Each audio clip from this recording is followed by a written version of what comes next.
First one is I feel most attractive when? Butt naked. Next. What's the other? Okay, for real? I'm happy for you. Oh my God. I'm loving this interview. I can't tell stories authentically without honoring my own. What I thought was humility was me playing small. Guilt and shame have no place in the human experience.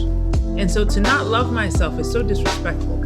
What's up, everybody? Welcome to a new episode of Human to Human. Every conversation we've had, I leave like better, you know? What's up, everybody? Welcome to a new episode of Human to Human. I am so excited about this episode. We have one of my dear friends. We've known each other for 10 years, and his debut book just came out. Did everybody have an imaginary friend or just me? Jay Ellis is in the building. What's Thank good? you for being here. Yay. Happy to have you. Thank you for having me. Excited to be here. Yeah. Okay, so I'm going to first start by saying, I mentioned this to you when we saw each other in Houston. Also, great job, by the way. Thank you. Your tour is done. I wasn't expecting to see you in Houston. That was a surprise. It was a pleasant surprise. Oh, I'm happy to hear that. Yeah. I'm so happy to hear that. Yeah, I've been going back and forth from Houston to LA for a while, and so Houston's where I'm from. Yeah. So when we saw it, I was like, and going to meet my boy there. H-Town. Absolutely. Absolutely. Already. Yeah. I'm like, damn, we don't talk that slow, but anyway. Anyway.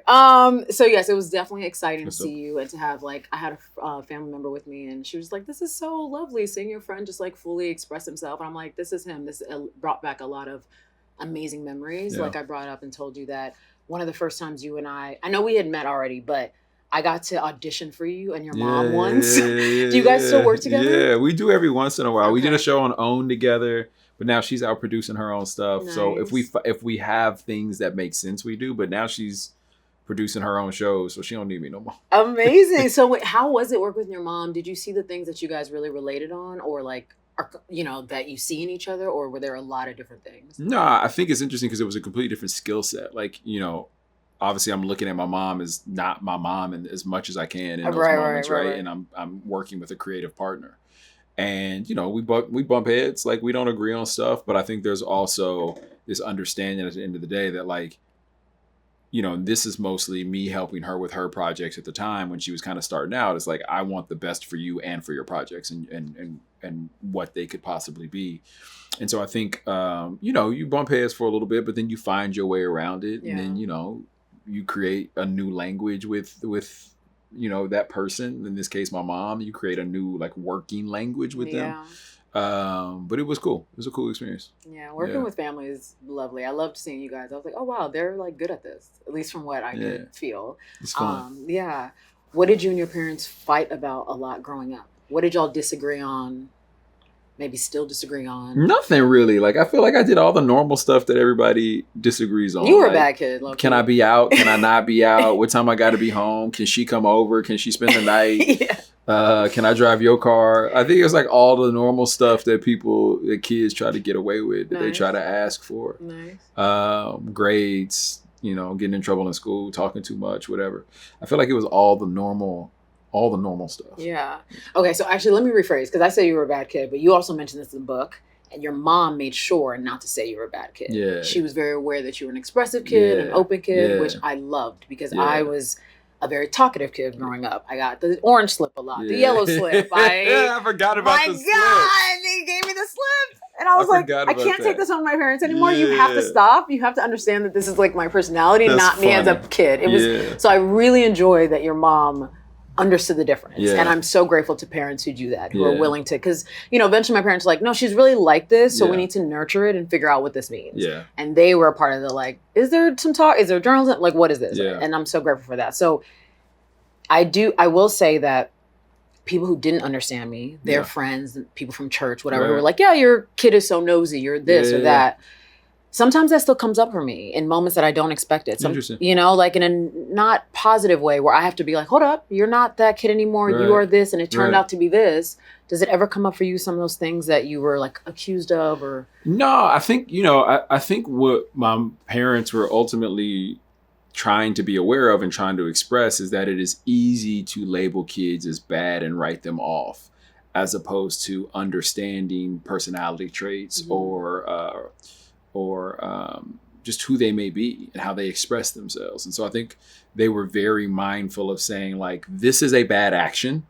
This is a kid who's exploring themselves or the world, or this is how they speak naturally, or this is how they engage with friends. And it may not necessarily fit the parameters of what administrators would like in a school, and we can talk about that, but that doesn't mean that this is a bad kid. Right. Like, those are two wildly different things. And so I feel like, you know, the stuff that I got in trouble for was like goofing off and playing around too much and talking too much and stuff like that. But that's all stuff that I do in my day job now as an actor. You know what I mean?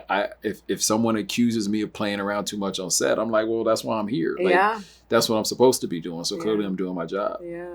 Whose opinions mattered to you the most growing up? Oh, I don't know. Only child? I don't know. I think it's funny because I'm doing this a lot now, but asking, like, are you proud of yourself?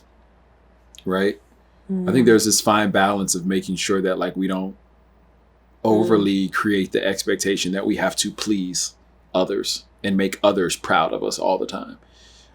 But making sure that that is still there, like there is still some version of that, but also we need to be proud of ourselves and the thing that we did. And did we put our all into it? And did we try as hard as we could? Did we study as long as we could have? Did I get enough shots up at the gym? Like, make sure I'm proud of what I'm doing and the work that I'm doing. And in this case, you know, later in my life, the work that I'm creating. But I think, you know, like any kid, I think you look up to, I think you listen to your parents. I think you want to do right by your parents. You want your parents to be proud of you or happy, or you want to take good grades to them. And then I think, like, again, like any kid, you start to rebel after a while and you don't care. And then you start, like, wanting to, like, do what your friends say or what your friend group is doing. And, like, those opinions matter. And then you start to realize, like, I don't really want to do that either. And then it's coming of age, right? You start to come into your own and you find the opinion that matters. It's how you feel about a thing and how you receive a thing and how you process a thing from a place of, you know, being educated and having understanding and having empathy. But really, like, how you move through the world is based on you. When do you know when you were like, I'm sure that my opinion matters the most? Never. No. You still not there? Still like, not okay. there. No. Okay. No, I was like, wow, when did you figure that out? Because you can never be right. Like, you can never always be right. Like, I plenty of times I'm wrong, still wrong. And there's plenty of people who are far smarter and their opinions matter way more than my opinion. I also think, like, everybody's got an opinion. So just because everybody has one doesn't mean that it is the correct, right, popular, best for society, best for a group of people. Like, it just means it's your opinion and you're entitled to have your opinion and that's cool. When we're getting older, I'll say this, you know, based on just like we're growing up and we're probably abandoning parts in ourselves as we get older to be loved, to be liked. And that's kind of why I asked whose opinion mattered the most. But, you know, that's just a part of the journey growing up. And then you get to a place that you're like, oh, wait, I want to find myself. I want to go back. Do you know what you abandoned about yourself? And have you been able to pick it back up? Oh, that's interesting. I don't know if I know that. I don't know if I know that. I don't know that I've thought about that enough to know what I've abandoned. I think...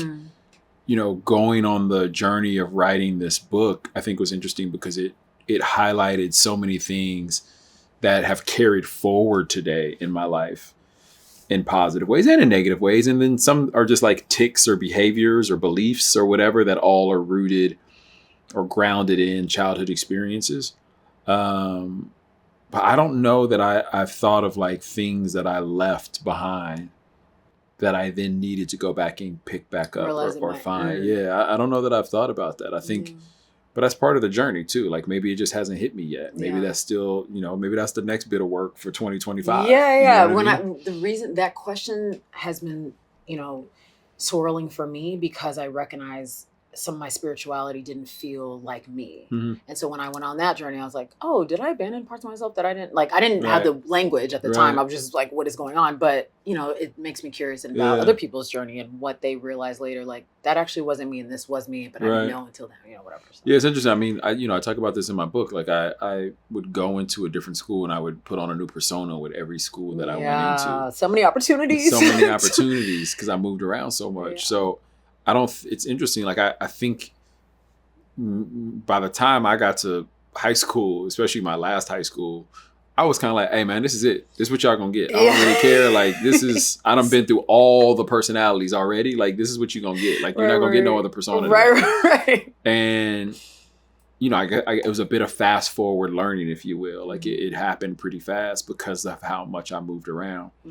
But I don't think now, I definitely don't think I look back and be like, oh, you abandoned that. Like that's you. You should keep that. I think very early on, because of the way I was raised and because I grew up fast, being an only child and moving around, you know, I went to 12 schools in 13 years. So like moving around so much, I think that all that just kind of gets like put in overdrive and you have to figure it out so quick. But then again, like life is a journey and we never stop learning. We never stop growing. At least I believe that. So maybe there's still some growth to be had in finding You're so confident with your relationship with learning. I really love that. Like, I feel like you gave me a few definitely moments of like, hey, it's okay that you don't know already. I felt that when I was watching. You're not supposed to know. I know, but still, I still freak out. I really don't like the things I don't know. I mean, that's my perfectionism and my like. But you can go learn those things. You can never, I mean, to me, when people say life is to be lived, to me that means, oh, life is to be experienced. Life is to learn. Life is to grow. Life is to understand that your experience is not the only experience. While it is yours and it is valid and it is very important in this world and your story is very important in this world and who you are and the people you touch and reach are wildly important in this world, there's still so much to learn. And you don't got to learn everything, like, right? But I do think like if there are things you were curious about, things that make you nervous, things that make you a little uncomfortable, like, how can you expose yourself to some of those things in a way that takes away those feelings that make you not comfortable? Were you ever learning something and you were like, I'm too old for this, or I'm too this for this, or like, I'm too anything? Always. Was there anything that you were afraid to learn or felt like, I should know this by now, or I'm too old to be learning this now? I mean, I think everything. I think anytime you go into a new space of something you don't know, I think we all should feel nervous. I think that's healthy. I think if you got it, then you don't got it. Like, it's pretty simple. Like, if you just like, oh, I got it, then you don't got it. Right. Like, it's impossible. Like, we all have to go through, you know, I think about like when I was studying, you know, one of my acting coaches used to say, you have to suck. Mm-hmm. You have to dare to suck. Like, it's okay. Like, you're supposed to be bad. And then after you're bad, then you're And then after you're you're okay. And after you're okay, you're good. Then after you're good, you're like, damn, that's pretty good. And then after that, you're like, shit, I'm hitting it out the park. Like, you have to go through all the steps in order to be able to master a thing. And I think, you know, you can't know what's on the other side. Like, that's a part of growth, right? Yeah. Like, you got to go through all of the things in order to be able to learn the thing or understand the thing or master the thing that you want to learn. So that, for me, that's been everything from acting to singing to playing piano to being a father to writing to like directing, like literally everything. You can sing? I do all right.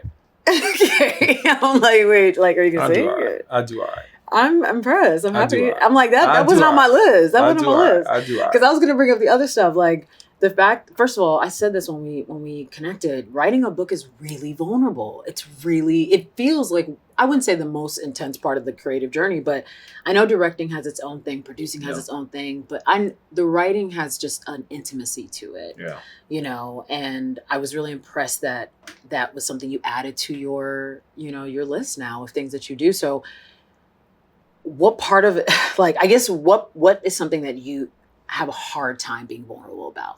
In general, have a hard time being vulnerable about? I don't know. I mean, I think we're human. Like we all have a hard time being vulnerable. Like, overall? I don't think there's a thing. I think that is vulnerability. Like, you know what I mean? So I think there's so many things that I like have a hard time being vulnerable about, like any other human. I think that is what vulnerability actually is. I think it's, how do we learn to be okay with vulnerability, be okay with how hard it is to be vulnerable about a relationship or something at work or something that didn't go well in your life. I think we all have to like learn how we process those things for ourselves. But I think inherently vulnerability is hard. Inherently, I think that is literally what it is. Like the definition, the second definition of vulnerability should be hard to do, because it's true. You know what I mean? And I think there's so many things that I think, you know, again, I'm human. I step into a room and I'm like, I don't know, like I got to figure this out. Even in your relationships? Is this going to work? Is this not going to work? Across everything, that's human. Otherwise, I'm not alive. What's your relationship with disappointment like? I don't really have a relationship with disappointment. Really? Yeah. What does that mean? Nah, I don't have that relationship. You don't get disappointed? I can understand that things may have not worked out the way that I want them to work out. Okay. But that does not mean that they will not work out. So, okay, so then what's your relationship with time like? I can't not believe. Right. Like, you have to be a little delusional. You have to be a little delusional. Got it. Love it. A little, right? I say all the time, like I tell friends of mine all the time, I'm like, you have to be dumb enough to believe you can do it. You have to be just a little bit delusional. You got to be delusional, but your feet are still on the ground.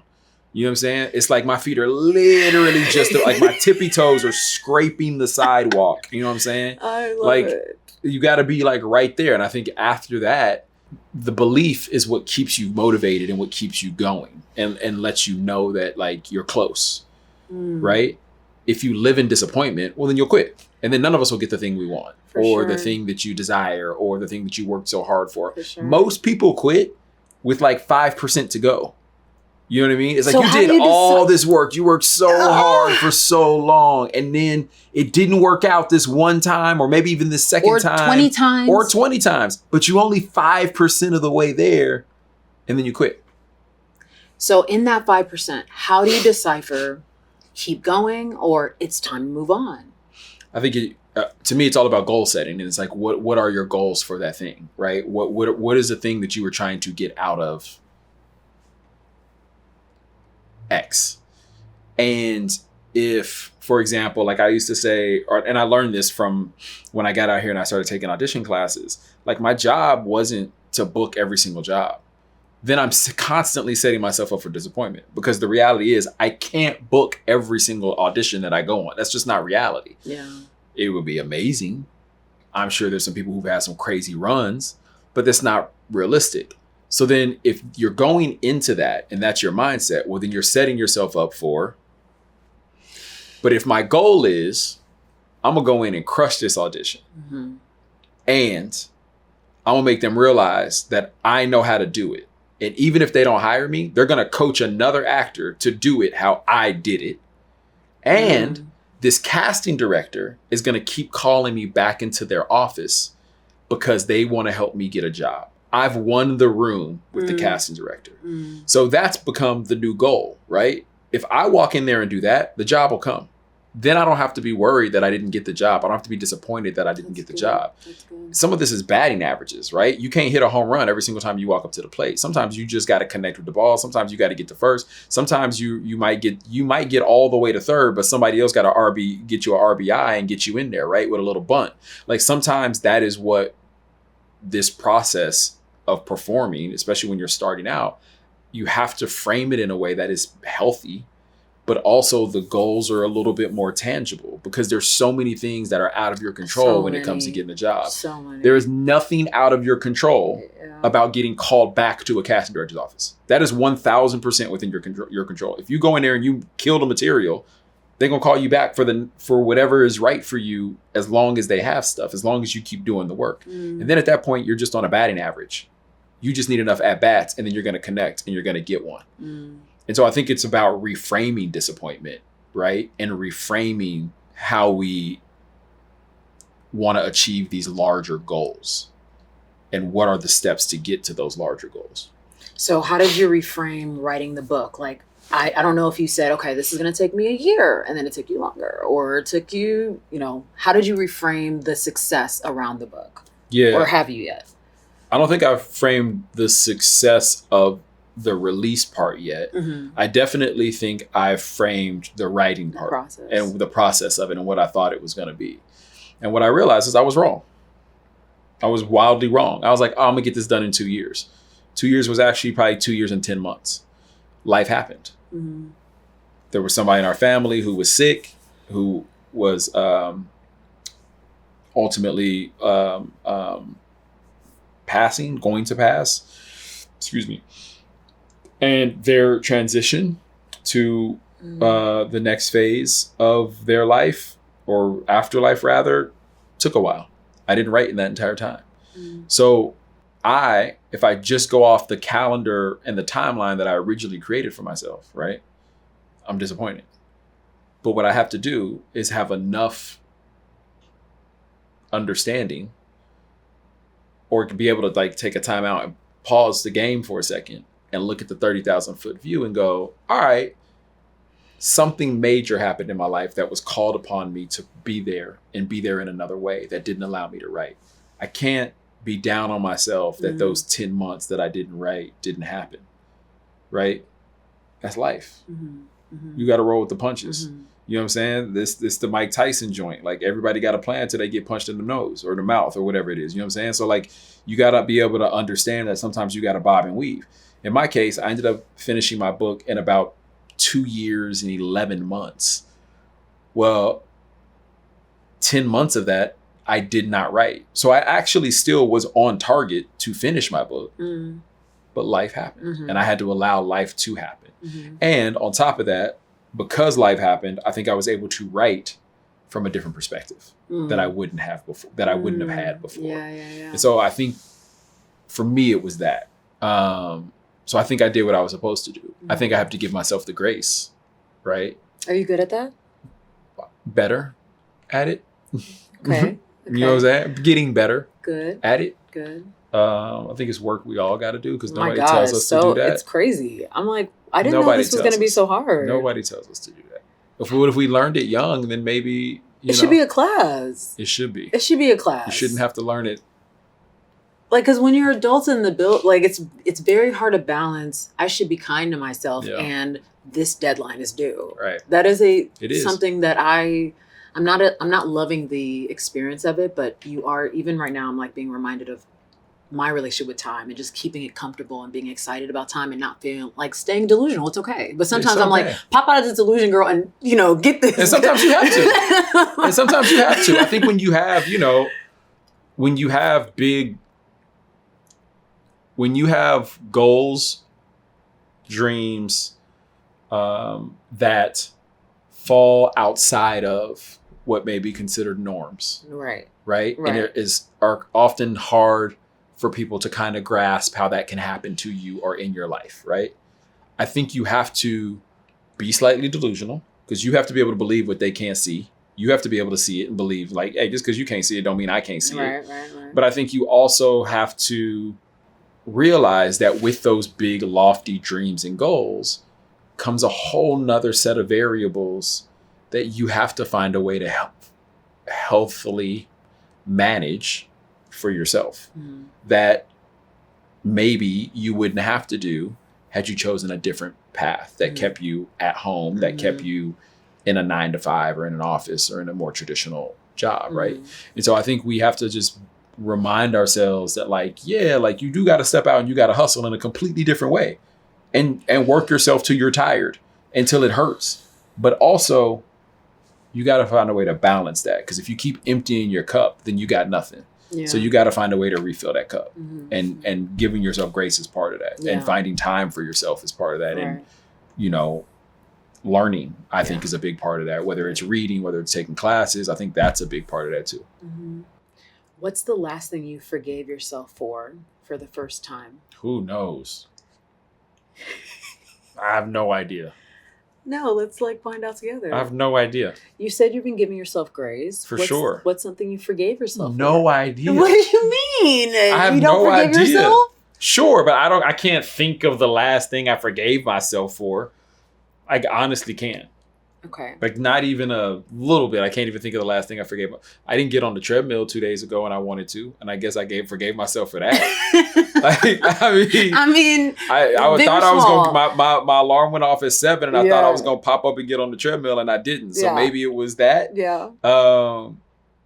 Yeah, I don't know. I actually have no idea. Okay, I'm going to ask in a slightly different way. What is a lesson you've had to learn over and over again?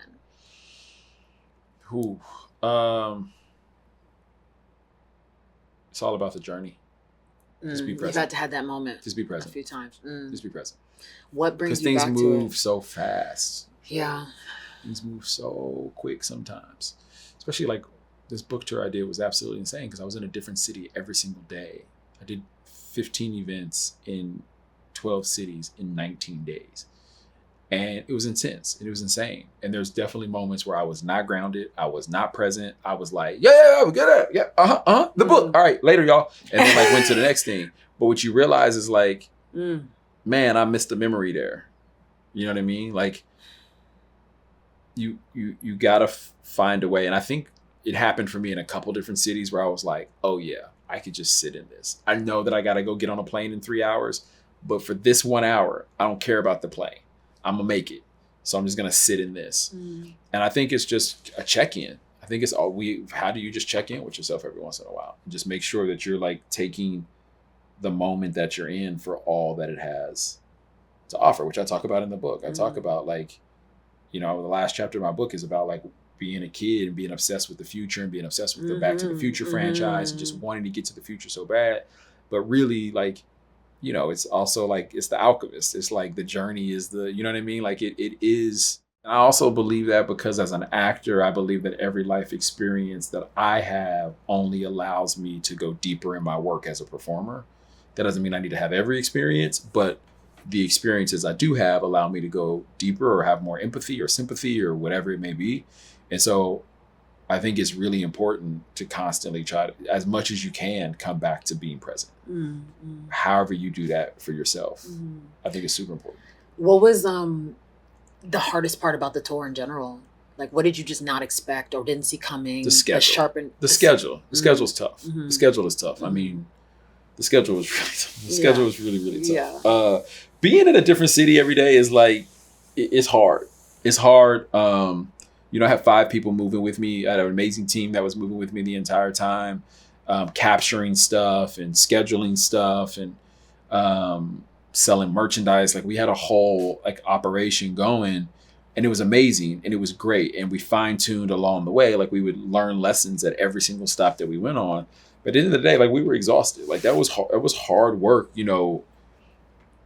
being at a venue until 11 o'clock at night, doing a performance and then signing 200-300 books to 11 o'clock at night and then getting on the road from New York to Philadelphia, spending the night, getting in the hotel like 1:30 in the morning, doing morning press at 7:30 in the morning, then getting in a car and driving back to New York to go do an event, then coming back to Philadelphia with an hour in the hotel room to then go do an event, then leaving there and getting in the car to drive to DC.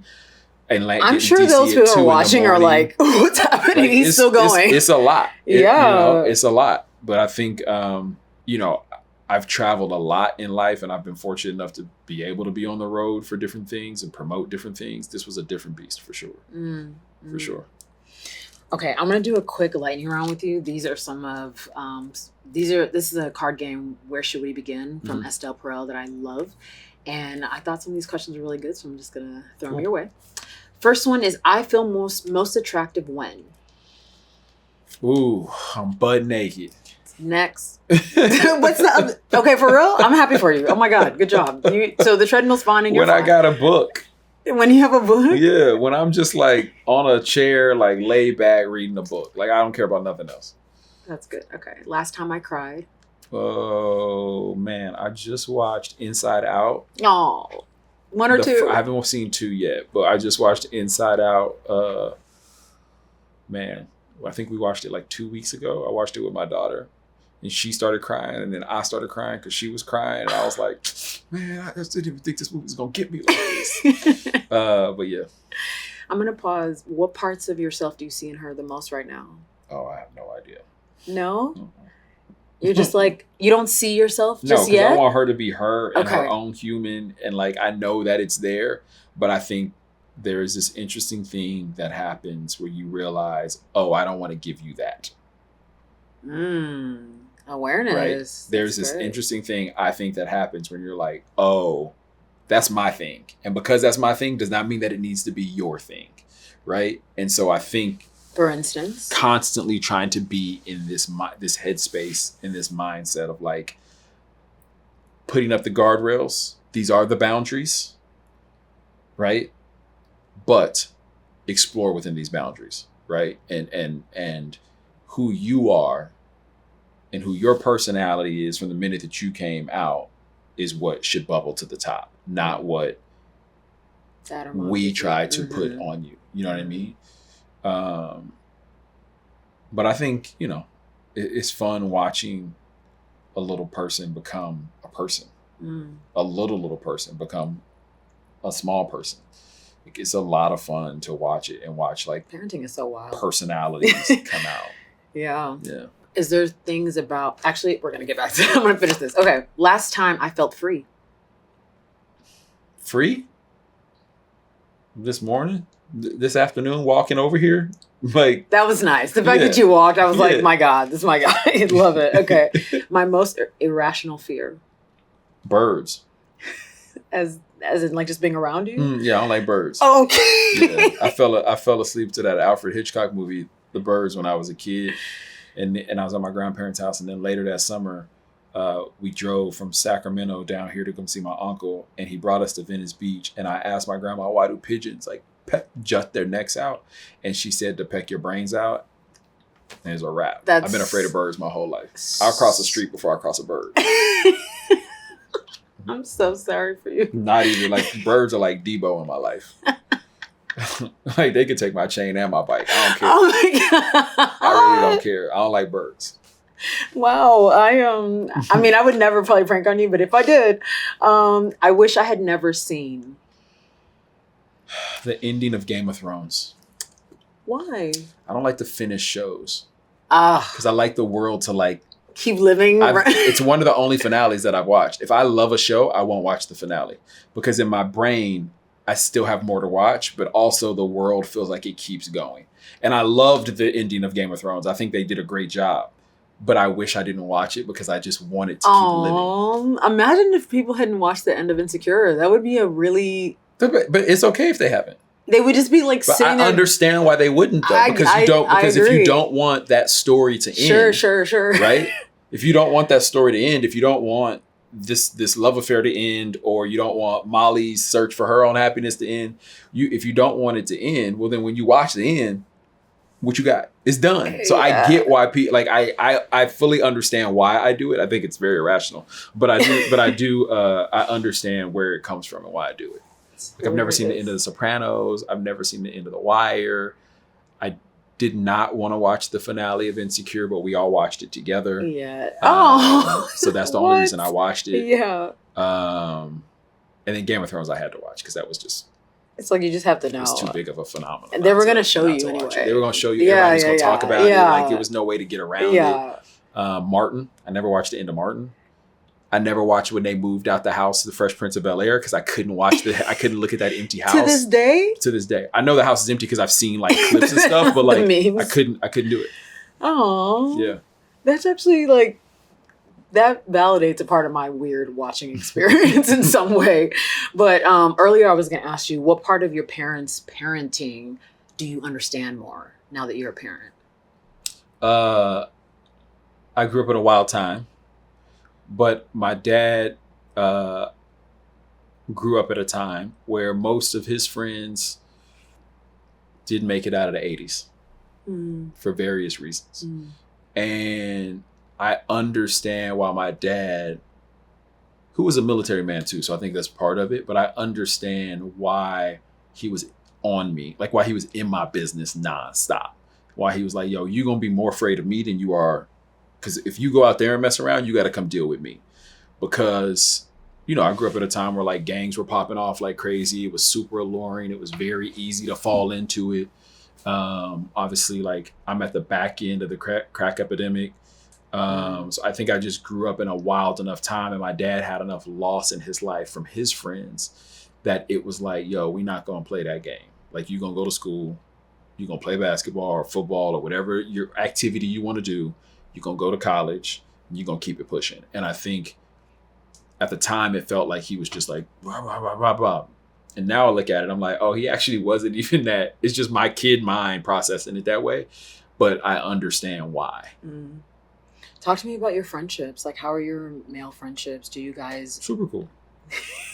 So easy. They're perfect. They're open. They're all open. They're honest. They're vulnerable. Yeah, but I'm we at different ages. Like, I'm not as in we, or like what? Well, we for sure. I mean, but we like, are too. But like, my friends. We on the other side where we all. You like, keep making it sound like you're so old, Jay. No, but we are, because we're all looking around. You know, most of my friends have teenage kids. A few of my friends have kids in college, right? So like, there's this other side that I do think actually happens where you're looking around and you're like, oh man, like I put this human in the world. I raised them. I learned so much about myself. Like, here's what's important to me in terms of friendships, in terms of communication, in terms of how regularly we talk, in terms of like, do we get together for a trip? Like, it is a very different side to be on, because I think there's this book, and now I can't think of the name of it, but it talks about like guys and how, like, you know, a lot of guys, we kind of go through these different phases, and one of them is your prince stage, where you're just a playboy. You just out here, you're the prince, you could do whatever you want, you know what I'm saying? And then as you transition from prince to king, you start to think about your kingdom and how you want to run it and how you want to build it and how you want your own things. And then you become a king, and now it's about expansion and growing, and who's the queen and who's the kids, who's my right. And then you have those moments, and then I think there's this moment where you look around and you're like, okay, I did those things, but like, what's important to me, right? And I think it's relationships. It's how we engage with people. It's how we commune with people. And I think a lot of my friend group, particularly right now, we're all on this journey of like, bro, I got to talk to you at least once a month. Like, we can't not talk once a month. You know what I mean? Sure. Or we can't not see each other once. You know, if we live in the same city with some of my friends, like, we got to see each other at least once every 2-3 months. Like, we can't just be doing. We around the. This makes no sense for us to be around the corner from each other. And so I think, like, I am fortunate enough to have a bunch of friends who all feel the same way. But I think it's because we're all kind of in this same space right now. Yeah, because for someone who has had many experiences with people in terms of 12 schools, 13 years. I was definitely curious of like, what patterns from that experience, you know, led to some of your friendships, or did some of your friendships heal part of those patterns? I think that what it ultimately does, especially at a time where like there wasn't like an easy way to keep in contact with people, right? There was no social media, there was no internet, there were none of those things. I think what was created was this like, oh, you're going to be in my life for 3 years, and then like, cool. We're not going to say goodbye to each other because like your parents got orders to go somewhere else, or my parents got orders to go somewhere else. And so whatever. And I think it creates a cycle. Like, your relationships last for friendships, relationships, whatever, work, whatever, last for 3 years. After 3 years, you're like, hey, it's time to move on. Somebody got to go, either me or you. And then you create a whole new thing, right? For a very long time, I went to college for 3 years. I graduated from college in 3 years because I was like, I can't be here for 4 years. Like, I actually can't be here for 4 years. I'll go crazy. And it was a phenomenal. I had a great college experience, but my military moving around brain was like, every 3 years is a new cycle. Every 3 years I got to move. Well, what that meant was I was losing people in my life and not keeping contact with them, because I was just like, all right, take care. I don't need closure. Bye. And then you fast forward and you're like, oh man, like, I wish I would have kept in contact with this person, or I wish I would have kept in contact with that person. Or I'm on a text chain right now with 20, I played college basketball, and over the 3 years that I was there were 24 guys who were on our team. We had a big group of seniors my freshman year, which then brought in a big group of freshmen my sophomore year. But because of that, there's 24 of us on a text chain right now. That's so many people. That's so good. It's crazy, right? That's good. But you're talking about years. Everybody's had kids. Right. I think everybody in this group actually has had kids. You're talking about years of us being in one-off conversations and not talking to some of the other guys or not even having contact with some of the other guys. But then you realize somebody has somebody else's and somebody has somebody else's. And you start to realize like, oh, while our lives may all be different and we're in different places, these are still people who were very important to a certain part of my life. And I still want that presence there in some way, if it's healthy. And so I think that is what I started as, and then realized as I got older. And then, you know, it's tough living in a city like LA because it's so transient. People come and go so much, just by nature of this industry and how expensive it is and all those things. So it's like, how do you make sure you keep a core group of friends close? What do you say no to right now? Anything I don't like. Like, I'm sorry. I'm trying to think, like, have you said no to a project and why? Yeah. Why? Because I don't got to do everything. Maybe I didn't like the role. Maybe I didn't want to leave my family. Maybe I didn't want to, work for this studio or whatever it may be, like, or the material, whatever it may be. I think it is a very privileged and fortunate position to be able to say no. And I very much understand that. And I can't say no to everything. Obviously, like I want to work and have to work, but I say no. I exercise no freely. Yeah. Growth. Yeah. I exercise no freely. But sometimes to my own detriment. There's probably things I've said no to that I should have said. I probably should have did to Shonda and said yes for a year. Like I probably should have, and then seen what happens. But, you know, I'm a big believer that, like, for me anyway, I'm grateful for some of the things I did. I'm grateful for a lot of the things I didn't get. Yeah. Because they weren't mine. Yeah. This was mine. Right. And the journey I'm on is mine. Right. I love that. A lot of actors get projected on a lot based on the roles they play. And the Lawrence Hive was so detailed and deep. Were there things that you were projected on during that time that was uncomfortable or annoying or like, separate? I think separation just in general for people with TV is tough, because you're in somebody's living room once a week, or if you're binging, then, you know, whatever. But I think that in general is tough. I believe that if you have a strong or visceral reaction to a performance of mine, then I've done my job. You could hate it. You could love it. If you're in the middle, then I didn't do my job. And I tried to choose material to always make sure that I can do one or the other, that I can do the best that I can possibly do with it that's going to make you feel one or the other. So for me, like, the reactions from fans or from people who watch the things I do I don't necessarily look at them for validation as much as I look at them for, like, oh, then that material did mean as much to the conversation as I thought it did. You know what I mean? And then which means I did my job, because now you're having a conversation about it. And I think that's part of the reason, not the whole reason, but it's one of the big reasons why I love acting. I love that it can create those conversations for people. I think in LA, like, people get it. Like, we all, we all get it. It's a company town. Like, we all get it. When you go away, it's a little bit different, right? Like, people can't separate the two. But I joke with people and laugh with people about it. And I'm like, you know, that's inside your TV, right? Like, that person only lives there. Like, that person doesn't live in this real world. That's what I feel like you're very open, and people probably come up to you and talk to you and say all these things. And I'm like, you're on the internet. Did you feel like people were reacting to you getting married, or people were reacting to you like? But I don't be on the internet like that. I can't. Yeah, I don't know. Based on the way you were, I'm not an internet dude. Because you were like, I'm not really in the comments, and I was like, does this get to you? Do people like? No, because again, I believe that everybody's entitled to their opinion. I don't have to agree with it, but that don't mean you can't have it. Like, you should have your opinion. It is yours. Like, we were given our right to have these things. I think if it's hateful or if it crosses a line, I think that's one thing. Yeah. But again, if you love it, if you dislike it, cool. Like, that's your opinion to have. Like, what I'm not going to do is stand on a mountaintop and try to like preach to the void and try to get you to change your mind. Like, I don't have time for that. Like wherever you stand is where you stand.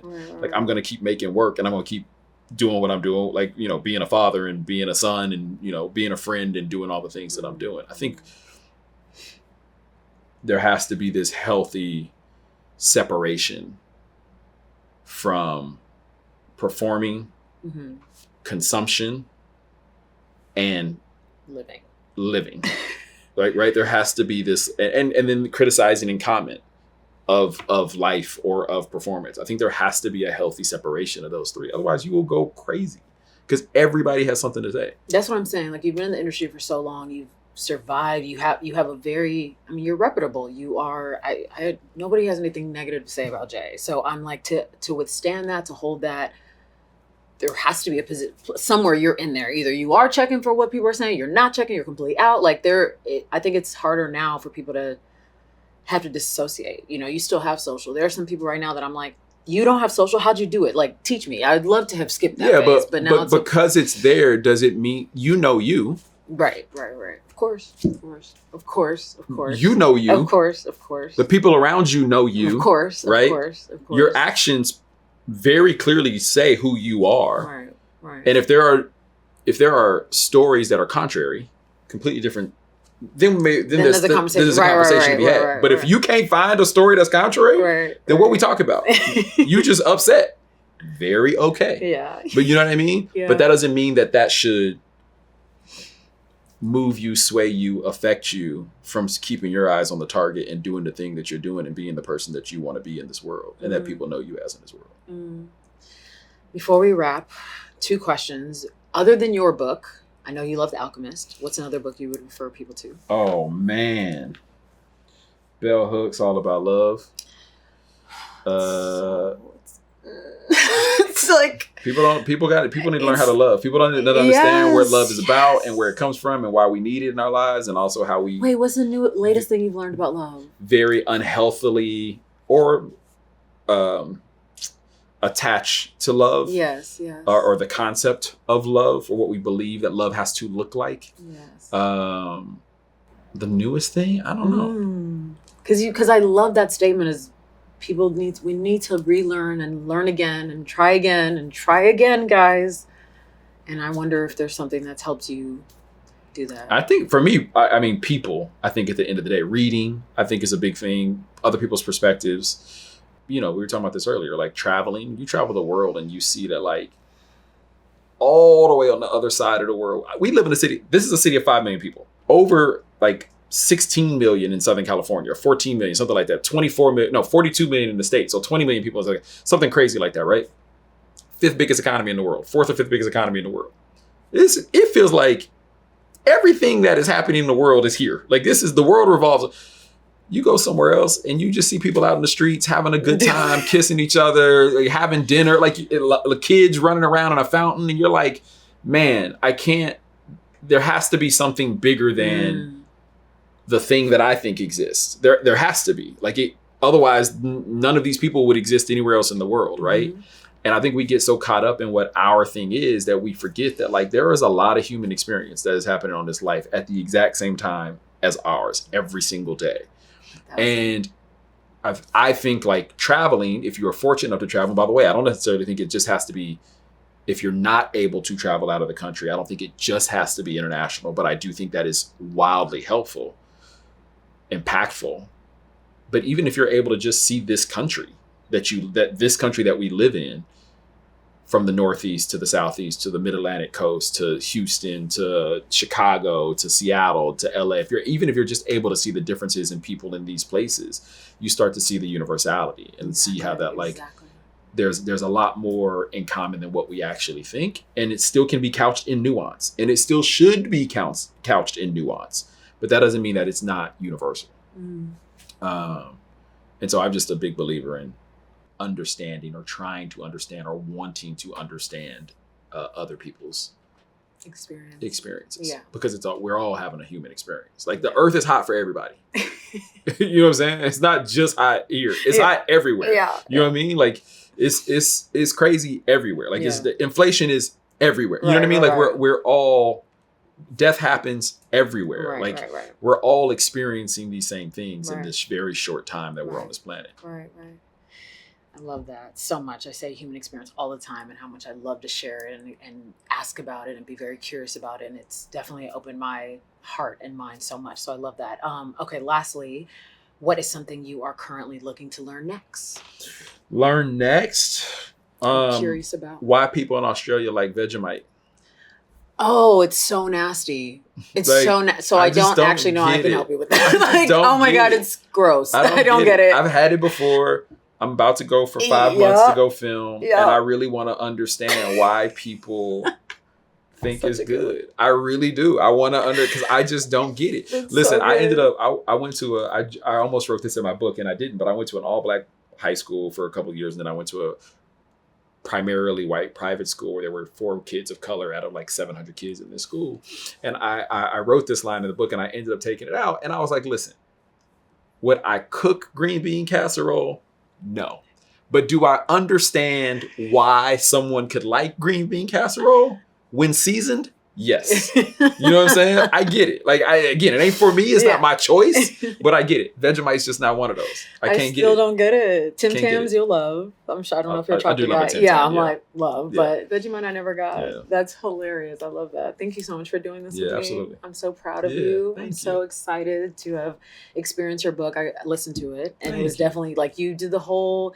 having you do the voiceover and like doing, I'm like, this was a lot. You really did your thing, Jay. I'm so proud of you. I appreciate it. I'm so proud of you. Thank you guys so much for watching, for tuning into this episode of Human to Human. We'll see you on the next one.